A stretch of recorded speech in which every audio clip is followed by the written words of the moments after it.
Behind every exciting film image is a cameraman. Behind his camera, he is unseen and forgotten by viewers, but dangerously exposed to his subjects. Animals that could easily maul him or kill him.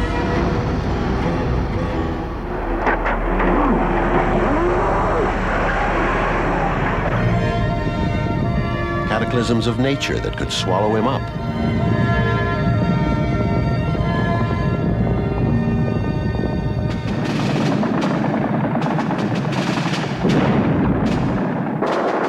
Tumultuous human combat pulling him closer and closer to the epicenter of violence. Sometimes with only the camera between himself and mortal danger. Other times separated from danger by the flimsiest of protections. But always driven to shed protection, to get out of the cage and push even closer. Stretching the limits, pioneering in places where the limits are unknown. Stretching luck and boldness until limits are found and exceeded.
The cameraman is David Brashears, shooting a climb on an ice face in New Hampshire.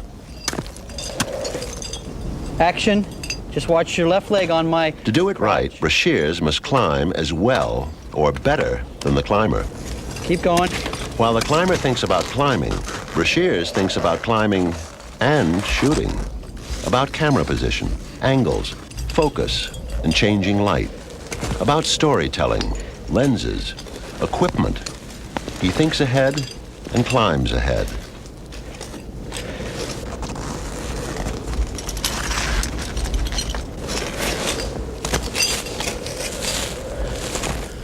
Brashears is one of the top mountaineering cameramen. He's been on 6 Mount Everest climbs, twice getting to the summit with his camera. The job is never over. You don't crawl into your sleeping bag at night and just go to sleep. There's always some fooling around with equipment, loading a magazine for the next day, being more prepared than the other people have to be, and also getting up earlier to get that extra shot, to be in position when they begin their ascent or when they leave camp. Doesn't matter if you're cold, doesn't matter if you're tired, it doesn't matter if you're hungry. You just do it.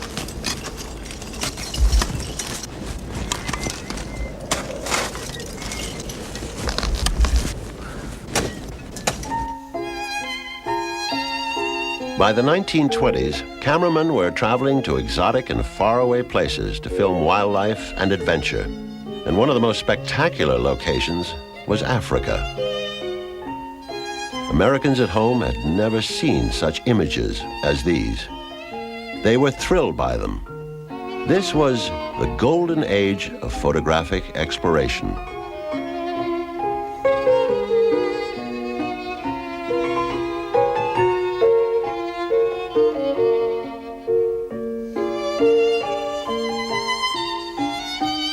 Carl Akeley was an extraordinary figure of the times, an American taxidermist who went to Africa to collect his own specimens.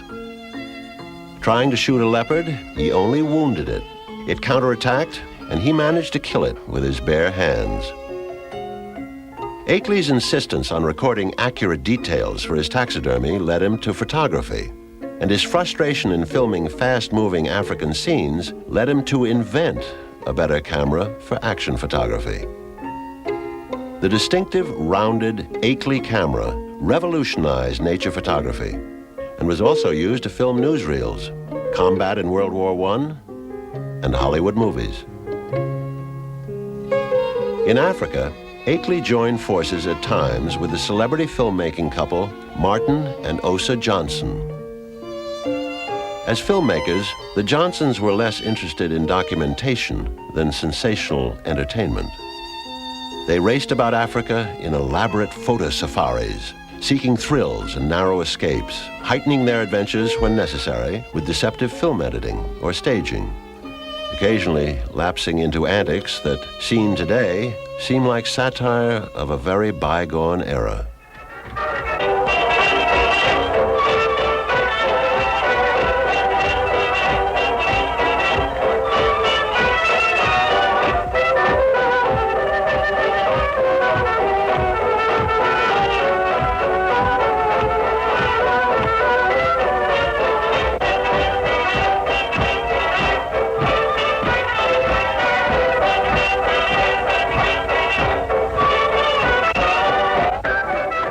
The Johnsons were a glamorous pair.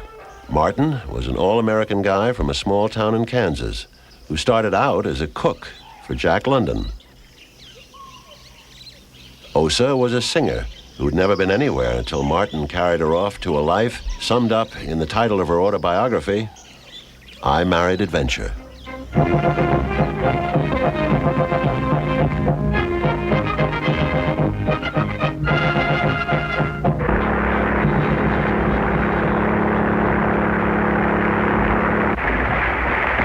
In the water, crocodiles are especially wicked. They will pounce upon the unfortunate victim of a capsized boat like a pack of wolves. If a person were to fall into the water here, he would not last 1 minute.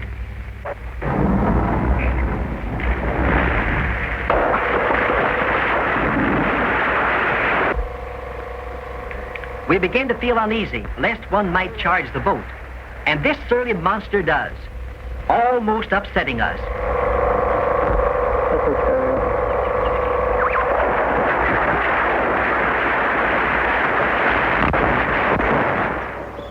For all their showmanship, the Johnsons are recognized today as intrepid and talented filmmakers. They developed film in the field and overcame a vast array of logistical difficulties and personal hardships. Their movies, even with moments that now seem silly, were remarkable achievements. It must have been incredible to go there with primitive cameras, primitive transportation, and how they actually got any material out of it, out of Africa at all, was a miracle.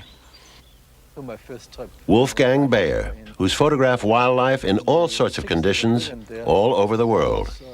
Of all the animals that I filmed, I must say the primates are probably the most enjoyable ones. They are so much like us.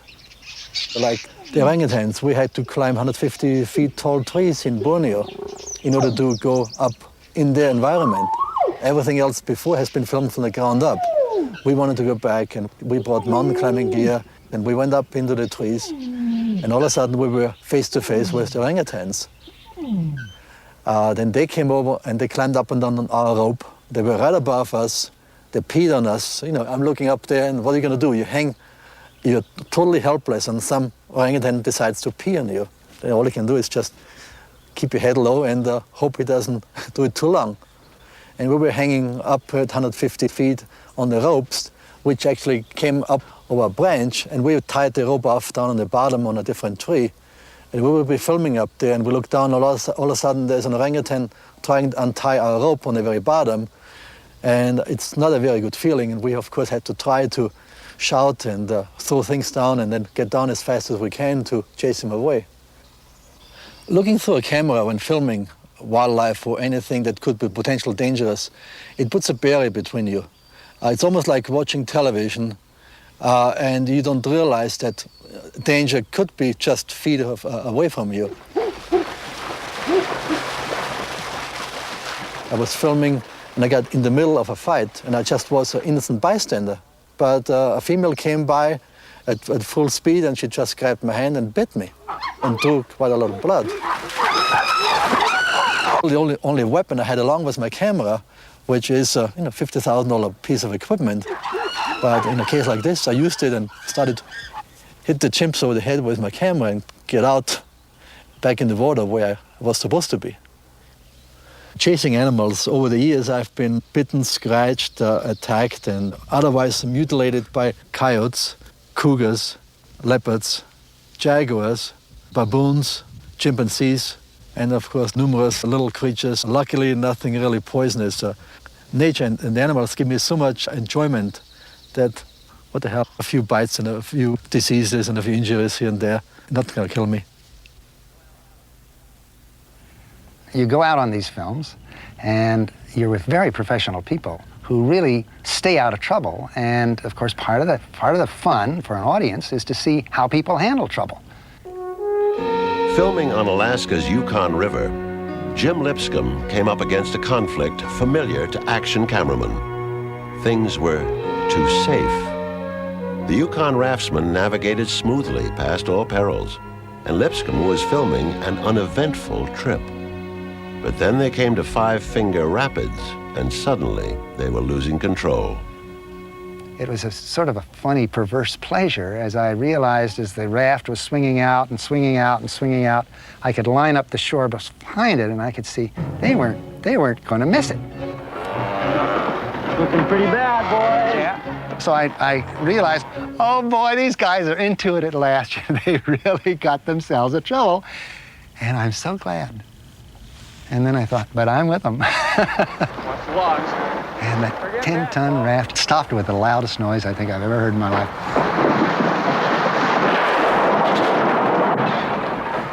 And we knew we had it.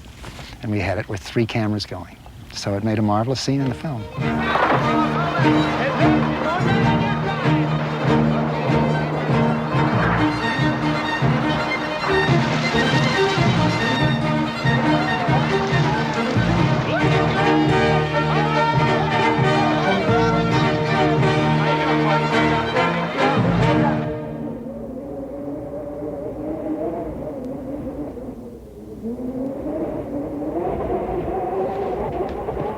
Jim Lipscomb has made films about people and about animals. He says people are more treacherous. But it was the animals he photographed for Polar Bear Alert that taught him a personal lesson about fear. It began with his own brave insistence on getting closer to the bears.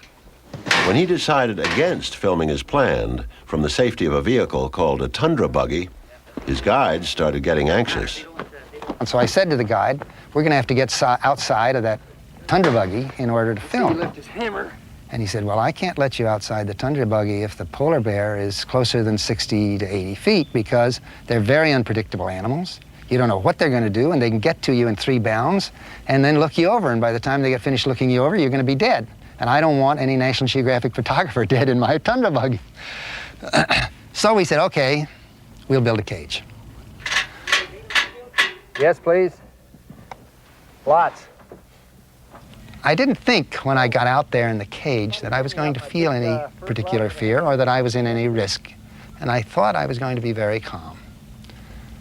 But then when that big bear walked up to the cage, something happened in my mind that was an entirely different kind of experience. And I think it's the first time I've ever identified it in my life. I felt fear.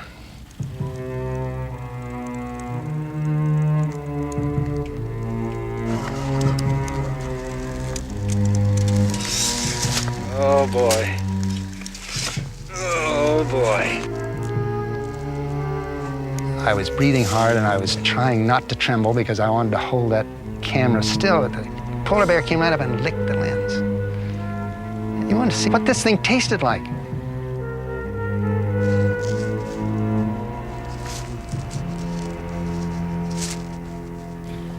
And I felt what it must be an atavistic fear, I think, that there was inborn through centuries, through eons of evolution into the human species, that this is not the place to be.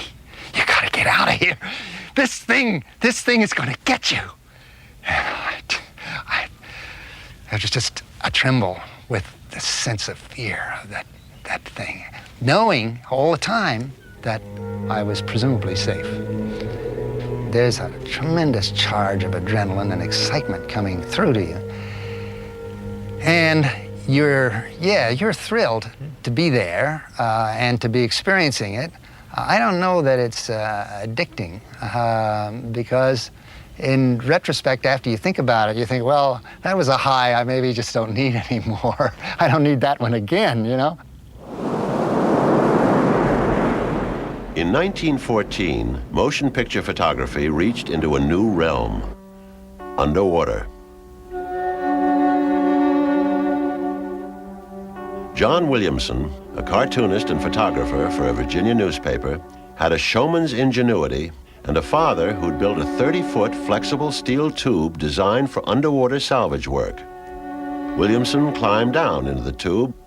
Through the window of an observation chamber he called a photosphere, he took still photos in 1913. And in the next year, the first moving pictures ever taken underwater. Only 1 year later, Williamson made the first theatrical movie produced underwater. These scenes are from his version of Jules Verne's 20,000 Leagues Under the Sea.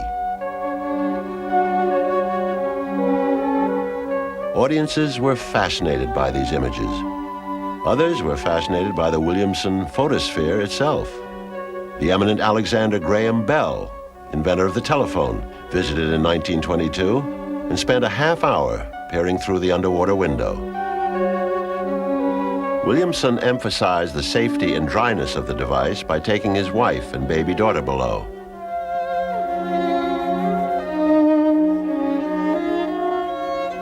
He filmed them gazing at sea life, including divers hired to swim before his cameras. Shooting in the Bahamas, he lured sharks into the picture. The sharks, attracted by the scent of chunks of horse meat dangled in the water over the photosphere. What remained to be done, of course, was filming by a cameraman who swam freely underwater. An Austrian zoologist, Dr. Hans Haas, was among the first to try to connect diving and photography. Dr. Haas experimented with many different cameras and housings, some of which leaked disastrously. But this was true pioneering. Equipment was devised from scratch, mostly handmade, improvised, with little sophistication in diving technology, and near total ignorance of undersea dangers. How would sharks react to a diver taking their picture? The only way to find out was to take the plunge. In 1939, Dr. Haas filmed underwater scenes that enthralled audiences and fired the imagination of future divers.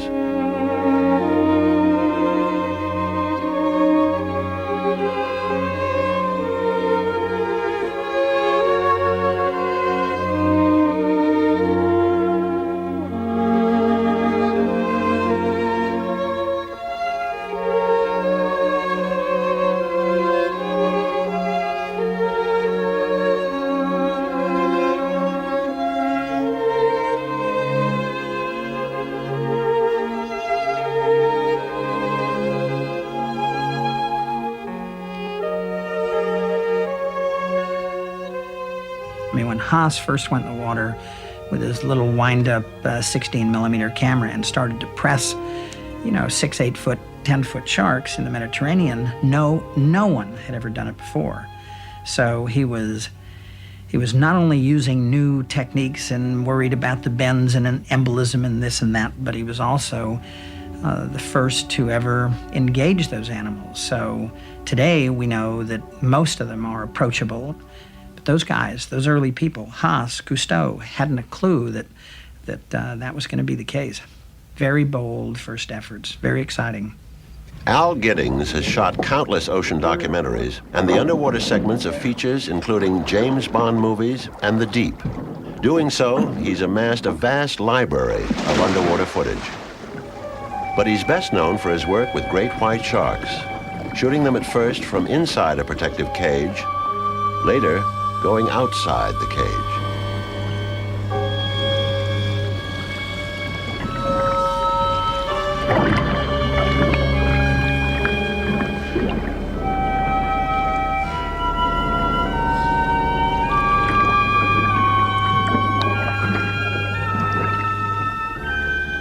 First time in the cages, most of us dropped to the bottom of the cage, hands and knees, and sort of cowered for a time because these 3,000-pound eating machines were pounding the bars and pushing the cages around.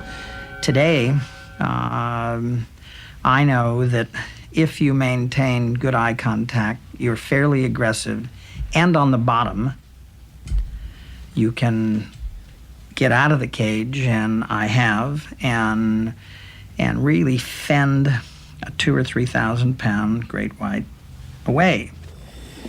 The first time out of the cage with a great white was certainly a ticklish experience. And I went out 6 or 8 feet and kept the cage at my back, and the first animal that came near, I lunged forward a bit, not totally convinced that he was going to move off, but it worked. And I continued to move further and further away from the cages, and eventually, the last time we were in Australia, I had 5 whites circling the cages and me, and I was 30, 40 feet away with animals swimming between me and the cages. You always have apprehension, but driven a bit by the hum of that camera and the spectacle, you take a calculated risk.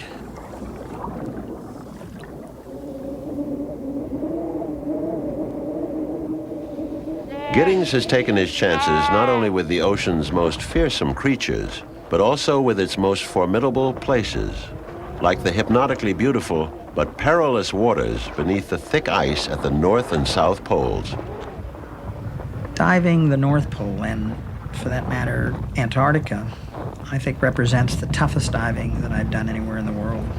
Surface conditions, north and south, 60, 70 below zero. Water temperature 28.5. A canopy of ice over your head, in most cases 8, 9 feet thick. Antarctic diving is very, very, very tough. Tough on the gear, tough on the people. You're still concerned about bends. You're still concerned about all the problems of shooting and making images. But again, you're going through a hole that's 30 inches in diameter, 40 inches in diameter, and you've got a limited air supply, and you're on the bottom perhaps 40 minutes, and you know, you're gonna run out of gas, and you've got to find that exit hole. If you are in trouble or you're confused as to where you entered, you want to go deeper. If you surface under the ice and you're trying to see the exit point and you're just under the canopy, of course you can't see anything. So, you know, in most cases, if you have an emergency, you're off to the surface. In this case, if you have an emergency, it's usually deeper to get a quick vantage point on where the exit hole is and out.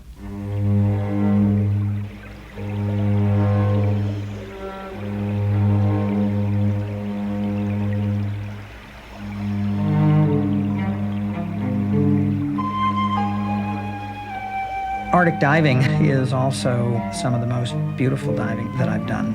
It's really a fairyland of sorts.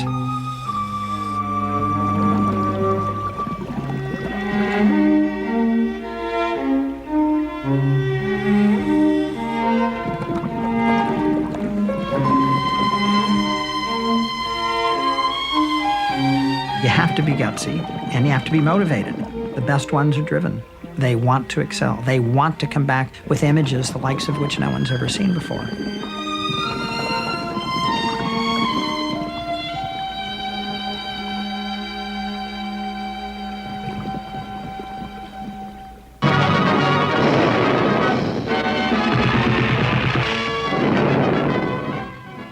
The camera goes to war.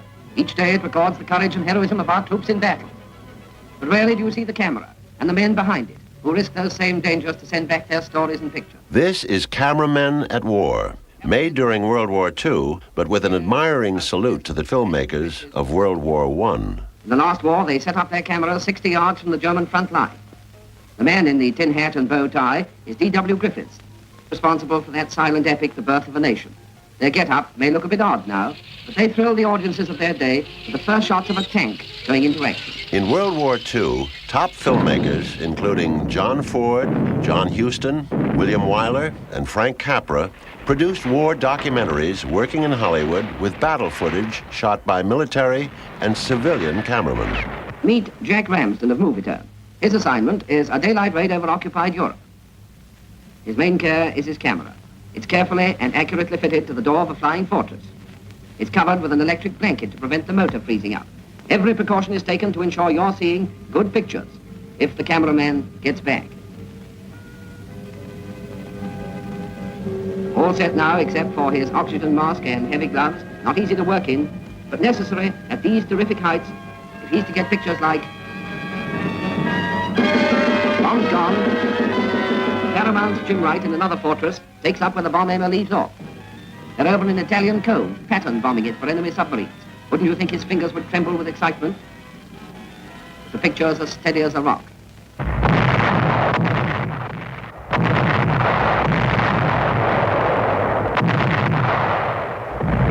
The amphibious invasion of the Pacific island of Tarawa in 1943, one of the bloodiest battles in the history of the U.S. Marine Corps. A documentary film about the battle, shot by Marine combat cameramen, later won an Academy Award.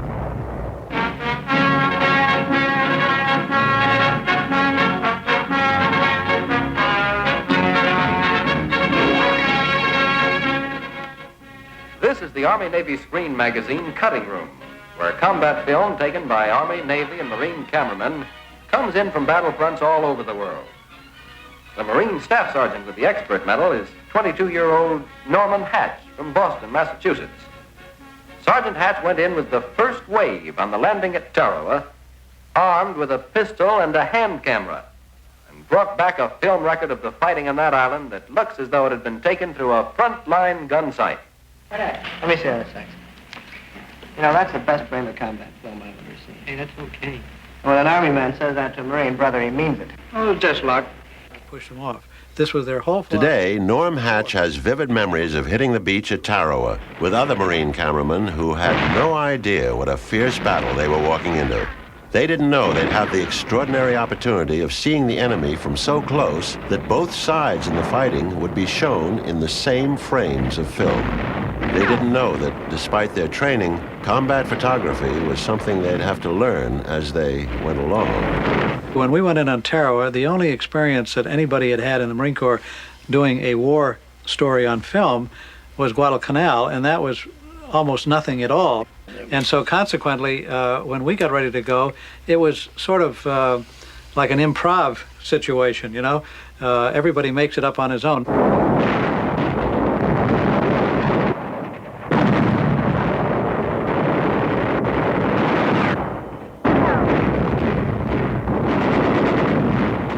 My thoughts were basically that if the guys can go out there and fight and do a good job fighting, we had to go out there and do a good job in photography. We had the X's covered with machine gun and rifle fire. The Japs kept coming out, trying to knock out the machine gun. There's one of them. That sniper's got a bead on another. There's a squad of them.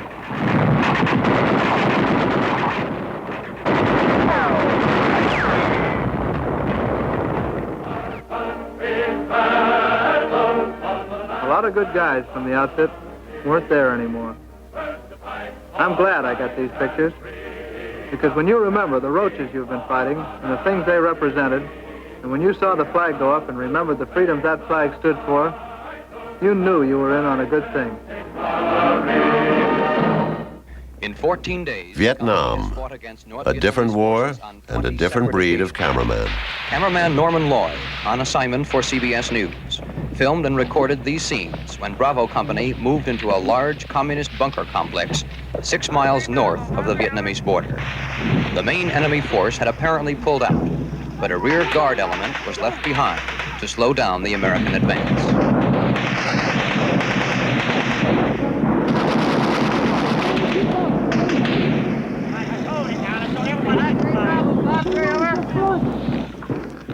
Norman Lloyd from Australia was a school dropout, a kangaroo hunter, a bar fighter, a loner. He went to Vietnam on his own, replaced a CBS cameraman who was missing in action, and stayed 4 years. He won 2 Emmys and made a reputation for courage verging on craziness. General Westmoreland was making a tour, and there was a fire base that was in deep trouble, and I really wanted to get into that fire base. It was like, I mean, they were in terrible shape in there, and I wanted to get in, and I walked up to him and I said, "General, I want to get into that fire base." And I said the name of the fire base. And he said to me, and he said, "Son, you don't want to go there." But I said, "Yes, I do, sir." And he said, "No, you don't." And that fire base was overrun, like, you know, the next day or so. But I really wanted to get in there. But I went as high as I could to try.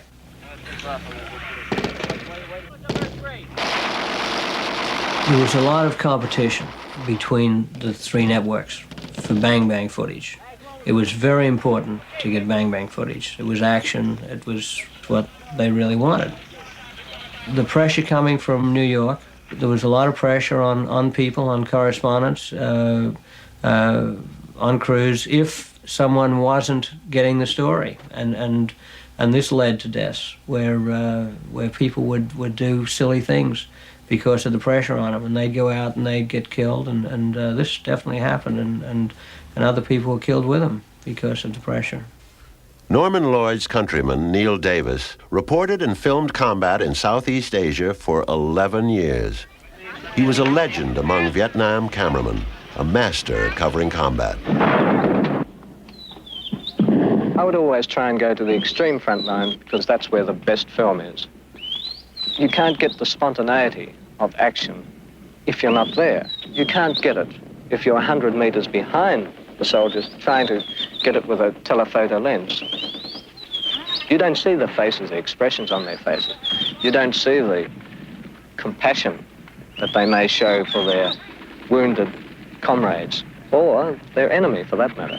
I wanted to show all those things, and the only way to show them was being in the front line, the real front line.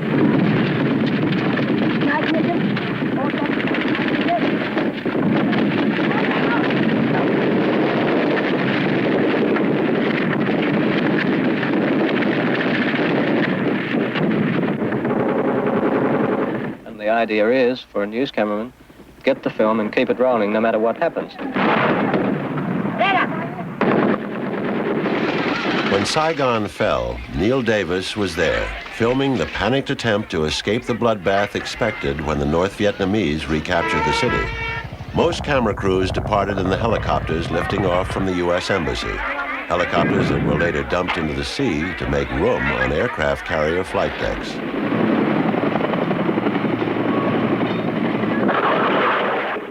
Neil Davis chose not to escape. He stayed behind, awaiting the conquering army and making some of the most powerful images of the Vietnam War.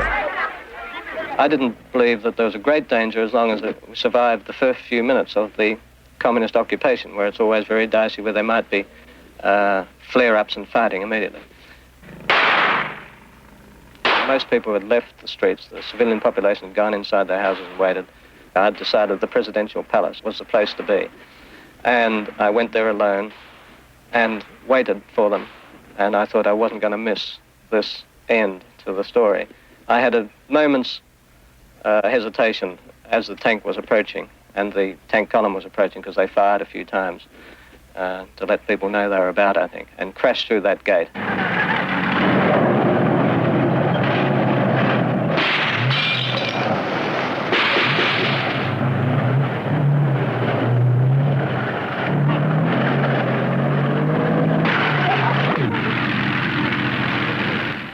And a man with a weapon raced towards me, screaming in Vietnamese, "Stop, stop, stop." Well, I kept filming and we got quite close, and I rehearsed my bit before, which was in Vietnamese, "Welcome to Saigon, comrade." I've been waiting to film the liberation, and I had no qualms about that. I had it all right. And he said, "You're American." I said, no, I'm not. I promise I'm an Australian, and I've been waiting for you. So he hesitated, and then some troops were coming out and surrendering from the palace. And he hesitated, then dismissed me and ran past, and I was able to then start filming again. In 1985, Neil Davis was shooting a coup in the streets of Bangkok, a tame event compared to the heavy combat he'd survived so many times. But on this day, an exploding tank shell hit Davis and his crew. His camera, dropped on the pavement, was still rolling as he was dragged away. But he was dead, and his sound man died a few hours later.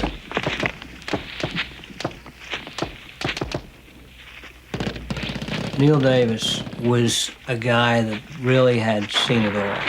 And it was just a shame. You know, everybody misses him. But if it had been in a firefight somewhere and you know, he would have liked it better, I'm sure. You know, instead of some dinky goddamn coup, you know, it meant nothing.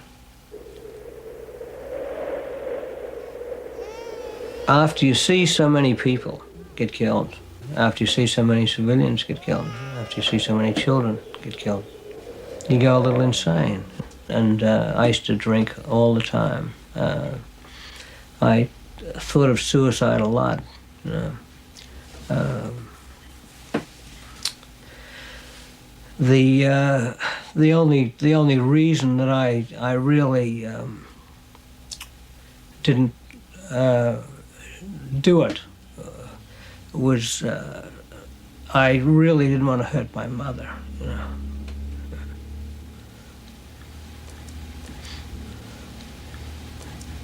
If I had the opportunity to be a Vietnam cameraman again, I would do it because I know what effect it had on the world.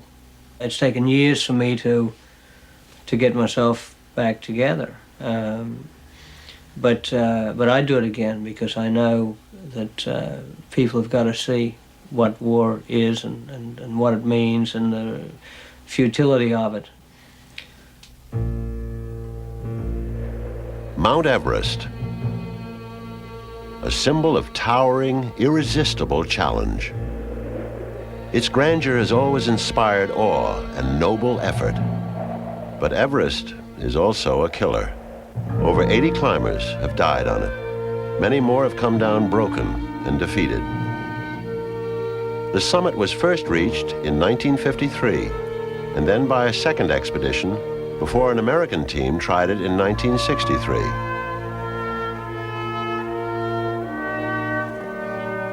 This team, 19 men, had a dual objective: to reach the summit, but also to film it, to create a documentary that would become the first National Geographic television special. The climbers were punished by Everest's devastating weather. Temperatures 20 below zero, winds blowing at more than 60 miles an hour. The altitude and cold induced nausea and headaches. Climbing was hard labor. Thinking was hard. Operating the camera, even remembering the camera, was hard. And then things got worse. The expedition's professional cinematographer, Dan Duty, was stricken with a nearly fatal blood clot. His climb was over, but lying in his tent, he taught a crash course in mountain cinematography to a pair of climbers who now got the job as movie makers. Lute Gjerstad, who till then had never worked a film camera, remembers. So we thought he was going to die, and he thought he was going to die. So Duty got out scraps of paper and got Barry Corbett and I by the neck and began to diagram, I think it was 18 different shots, and was teaching us how to become cinematographers. So we'd take these little cameras without filming them, and we'd go outside and shoot, and then we'd come back in and tell him what we did, and he'd critique it for us. On May 1st, climber Jim Whitaker and the Sherpa, Gambu, reached the summit, planting an American flag, but taking only a few snapshots. Lute Gjerstad, with the movie camera, and his climbing partner, professional still photographer Barry Bishop, was still a long way from the top. Climbing is scarcely the word for what they're doing now. They're barely creeping. 5 breaths to a step, then a rest.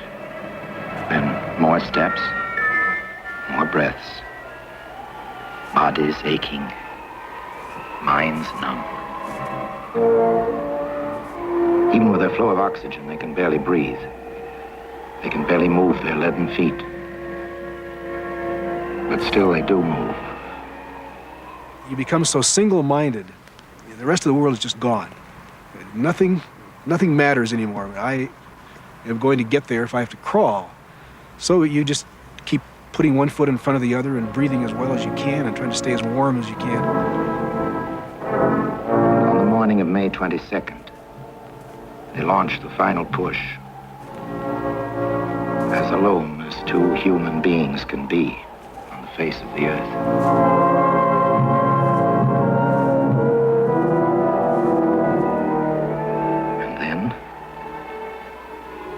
Before them is a sight to lift the heart and bring tears to the eyes. After 3 weeks, Jim Whittaker's maypole still stands fast, with Old Glory streaming in the winds of space.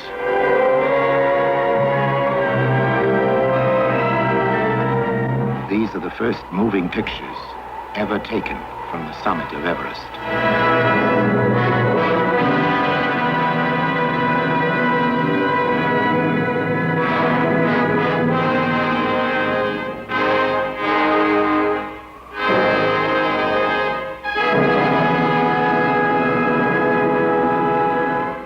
It has his camera propped on the head of his ice axe, and the blur at the bottom is his furry glove.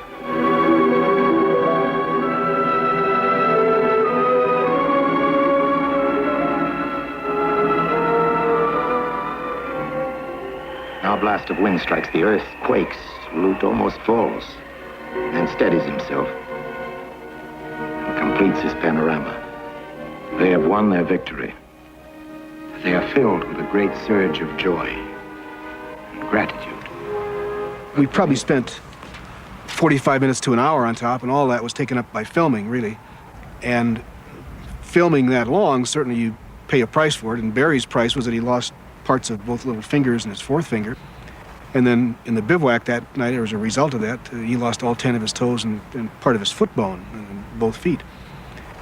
And we finally were flown back to Washington sometime end of July, I guess, that year, to get medals and awards and things. And part of this was to go to the Geographic, and they were going to show some raw footage. And I walked into this room not really paying a lot of attention to it and looking at the great pictures that had been taken. And all of a sudden, on the screen, came my summit footage. And I started to cry. I couldn't believe that it had come out. And then I remembered what it looked like. But I hadn't remembered what it looked like until I saw that. And it's because of that single-minded attitude of, get this job done, forget everything else, and then you can turn around and go home. 20 years later, David Brashears reached the summit and beamed a television picture to a satellite station for broadcast a week later on an American network. 25 years later, 1988, pictures from the summit were seen live on TV around the world. Thus, the dream of Captain John Noel was fully realized. Captain Noel, who carried the first movie cameras on Everest in the unsuccessful British expeditions of the early 1920s.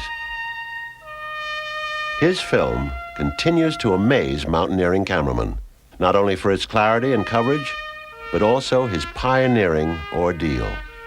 He lugged heavy equipment. He developed the film himself on the spot, working in a mountainside tent, filtering glacier water, burning yak dung to provide heat to warm his chemicals.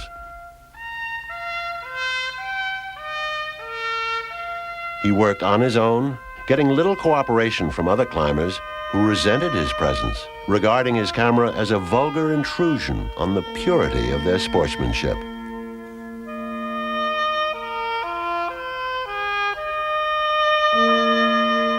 And yet, his film preserved the memory of the climb and made a legend of its tragic climax.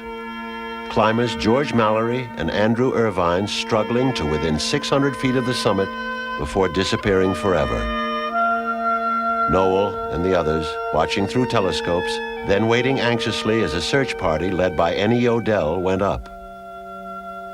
Crossed blankets in the snow was the visual signal to those below that there was no hope, for Mallory and Irvine were gone. A signal first seen through Captain Knowles' long lens. The emotion of that moment 64 years ago is still keenly felt by Captain Knoll. He is 98 years old. The top of the North Col was a shelf of ice, and Odell, when he'd made the search and determined after 2 days and 2 nights that the men were dead, had just lost. He went up and he found their tent and he found these pieces of oxygen cylinder, and he came back and he gave us a message by signal. We had no wireless telephone in those days, they weren't known. He put a signal out of cross blankets. And the photograph I got, the best photograph I made in my life, was a circle made by the high-power lens at 1.5 miles range, showing the cross blankets and showing the men walking away. And people asked me, what do you see? I couldn't tell them. I was overcome. I couldn't tell them that you get the signal. Their cross blankets meant Mary and Irving were dead. That is clearly shown. Almost 30 years passed before men reached the top of Everest. Almost 40 years till Lute Gjerstad fulfilled Captain Knowles' dream of moving pictures from the summit. Captain Knoll, filming a heroic quest on a great mountain, was one of the first of his kind. As the era of the action film cameraman was just beginning, he embodied its bold and adventurous spirit and made a lasting contribution to the tradition of cameramen who dared.